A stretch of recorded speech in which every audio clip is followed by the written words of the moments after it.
Este, bre! Este! Eu în Istanbul 24 carate este! Tu, soabă, garofiță, apetisantă ca o lubeniță, ai cu plăcere purtare. Văcăriță, tu urmărești Suleiman Magnificul? Veto, de când cu îngrășământul natural am renunțat la seria. Ah, asta nu părea bine, că toate duelile este mânevălite după mine și stau cu ochii țigă la televizor. Lasă, stăpâne, nu vezi că Văcărița e incultă în loc să urmărească filmul de artă în care apar măria ta? Ea, dobitoaca plimbă vaca, să uită doar la show-uri cu parașute siliconate. În schimb, și cât dorm eu urmăresc căzută traistărul, pardon, în transă, pentru că unui Suleiman... Vasile! Vine! Nu! Ia caselă de Bosfor! Un complet cuceritor!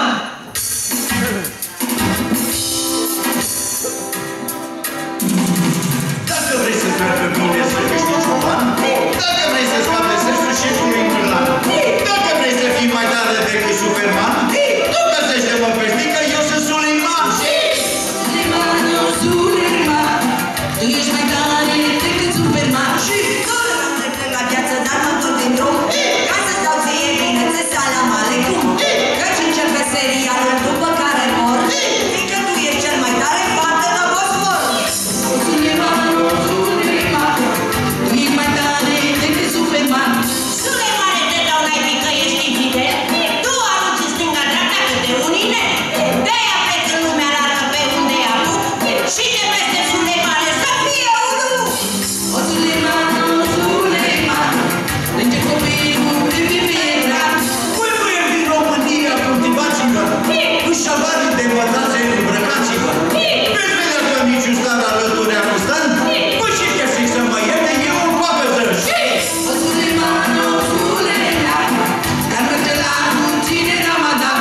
Ca să facem hâța, îți fac un sultan, unul maș ca să domnească peste Aliobon. Eu zic pentru o categorie, fiindcă Barina, de la Jervenici nu pleacă orice ce vinea! O Suleiman, Suleiman, e Maxan, dar fără Iadagan.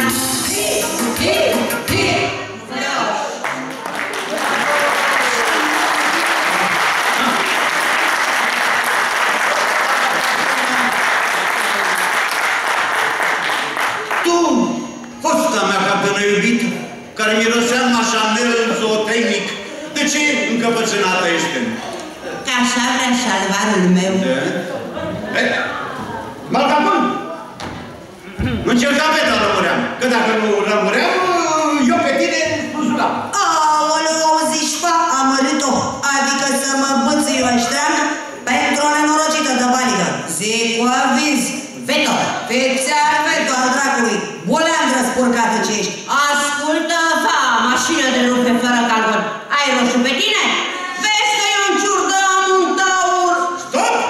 Nu mai certam, că dacă nu certam, amândouă plecam la traptit până ziceam, hai tripit! Suleiman, vrei cu oaste și război ca să ne cerți? Herbert! Sau vrei să mănânci pilaful cu berbecii cruzi de fier? Iar Herbert! Momentan eu, sultan, interveneam. Veto, de ce credeam tu că noi vreau cumpăram valiga ta parfumată?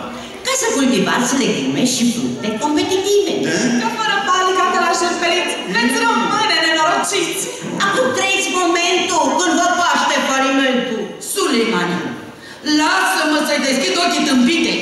Bine, deschideam. Bine. Vasile! Cu granada în grămadă, toată lumea să ne vadă!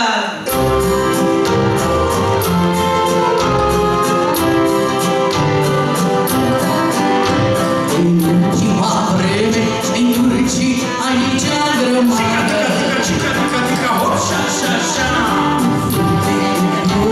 La conțuri sau la col de stradă, cu fructe, legume, portate să trească Turchia. Iar voi cumpăra, că ziceam Filipii, parcă e bine la România. Voi trai în român, vă sculam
tu să l-am pe mine când bariga că n-am? Se înțelege.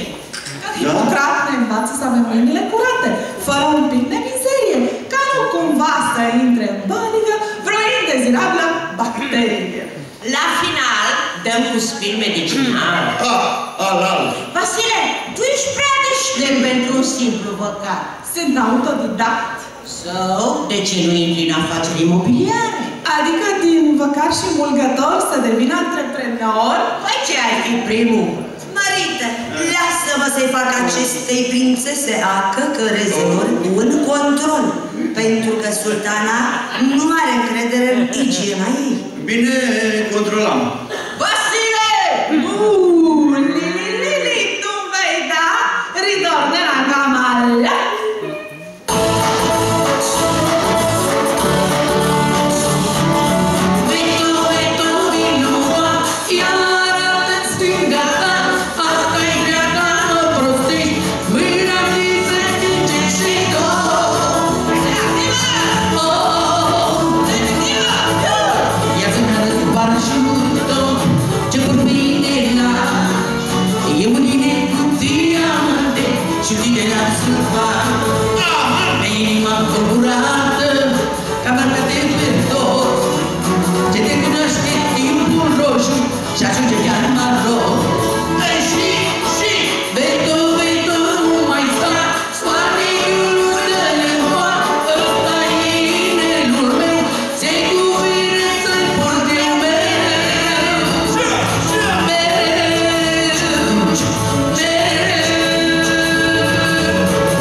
Află că acest tinel e al iubirii cadou de la magnificul erou, care e un mare tântălău. Da, că ce tântălău este de o mâine că ăsta disgrație. Pentru că am un feeling. Ce feeling aveam? Prezintă mai repudiat, cu parașuta de îmbălnegat, iar pe mine m-a izgonit din palat. Uite așa! Un sultan dintre aceia ce domneam peste vreo limbă, dacă vreau, el, văcărița, într-o o preschimbă. Așadar, sultană fostă, tu eram plină de dragi. Marș! Acum să strângem bani, petoloagă, de la raci! Zictiv! Vasile! Disperată, mona mea! Doar în camară cânta.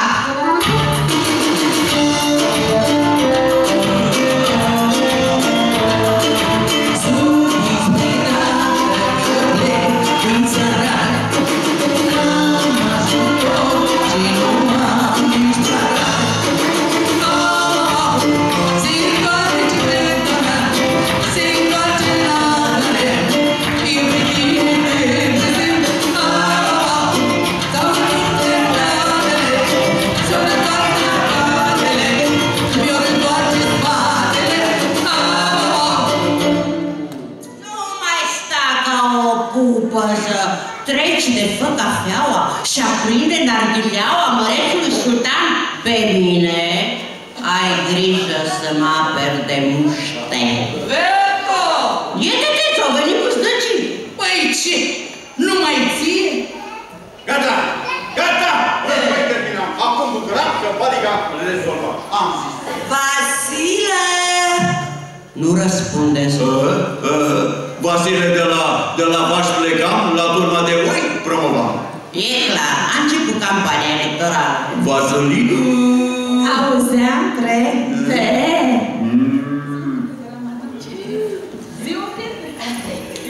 Uitați-mi Castile, uitați-mi că vrem să ne cânte un cântec de Ramadan. Nu mai sunt văcar, sunt vip. Să cântăm un cicirei.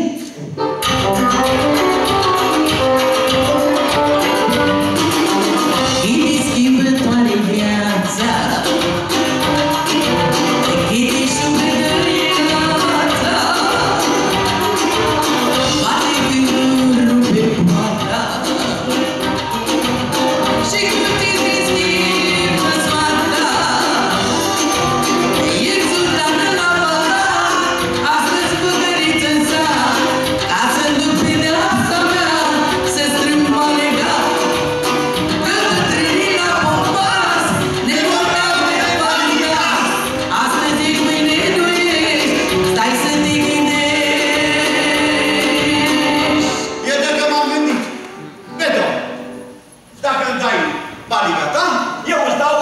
inima mea. Mi se pare corect. Apuriție cu răcebuță, intră în toate ce mare bani din aici. M-am săturat. Gata! Hai, madame, terminat, toată lumea la Bairam! Iubitele la Bairam avem piftie. Aveam, de cocoș aveam. Vasilic, lăsăm Suleiman cu Curicu, zicea. Tăiam, bre, cocoș, tăiam. Soriu, la iaurt. ce Suleiman? Să-mi arătă să româncă și să-mi pare ca o stâncă. Ia pe sânge roagă-nică, Suleiman și Suleiman. Ce frumoasă este viața, e neapucă dimineața la Iordan, Suleiman și Suleiman. De la Florina, iară, să dacă mă să voi da să și bune.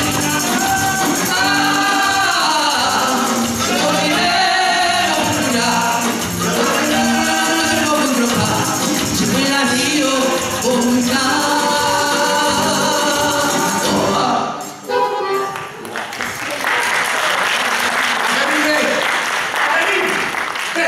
Gata, misiunea Ilian, ca la Pălăc luam și la Istanbul întorceam. Ce faci, slugă insidioasă? Unde sunt petalele de trandafir? Aici. Poftim. Da. Să sfârșim cu dușmania. Hop, hop, hop cu Anglia!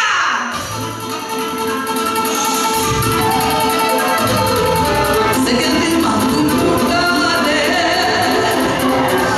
împrăzărată cu plecare, să trecem dușmânia, să ne rugăm amonia, că pământul ăsta-i mare, el pentru fiecare,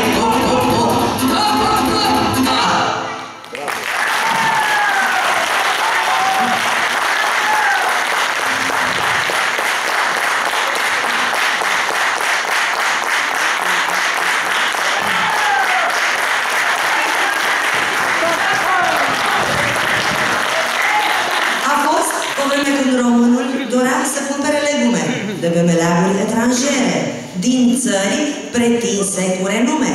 Dar astăzi când te duci la piață, rămâi uimit și te crucești. Cum tot românul schimbă placa. Vor doar legume românești. Să fie oare un miracol?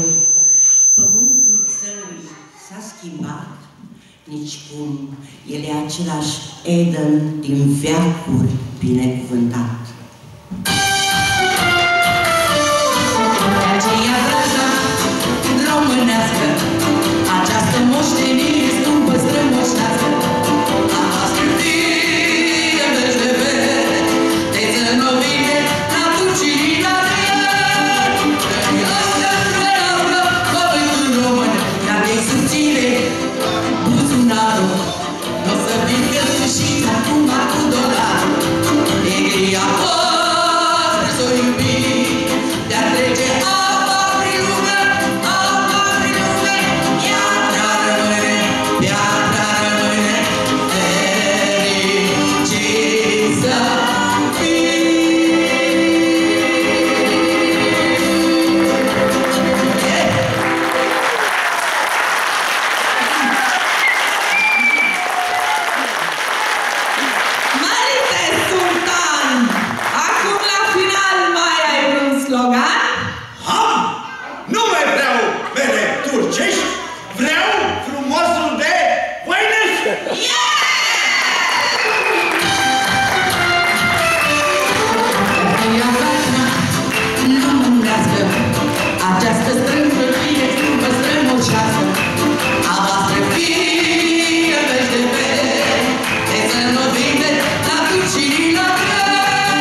voastră s-o iubi, de-a trece apa prin lume, piatra rămâne, fericit să fii.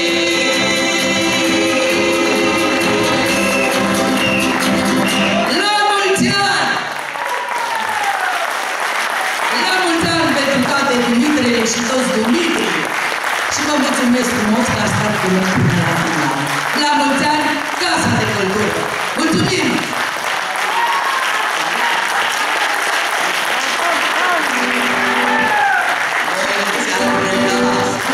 Mulți ani trăiască la mulți ani! Mulți ani trăiască la mulți ani! Mulțumim domnului primar! Mulțumim consilierilor, domnului vice! Mulțumim vouă, creștinilor, echitați și neiubiți! Vă mulțumim din tot sufletul! Mulți ani trăiască la mulți ani!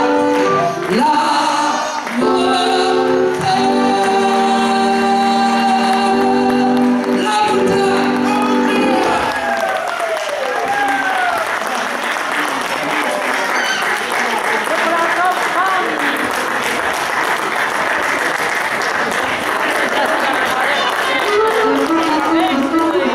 Dragii mei, nu rămâne decât să vă spun o seară frumoasă în compania cui doriți dumneavoastră. Acesta a fost spectacolul. Colegul meu cel mai mic îl întrerup și cer mii de scuze și vă rog frumos să-mi aprobați să-l aplaudăm pe domnul profesor Ion Coca! Să ne trăiască! Mulțumim din tot sufletul, domnul profesor!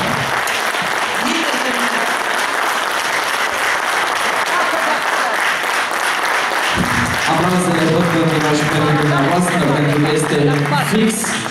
Vă mulțumim încă o dată. Colectivul Casei de Cultură vă dorește o seară frumoasă, subsemnatul Ion Silviu de asemenea, și să ne auzim cu bine la următorul spectacol. La revedere!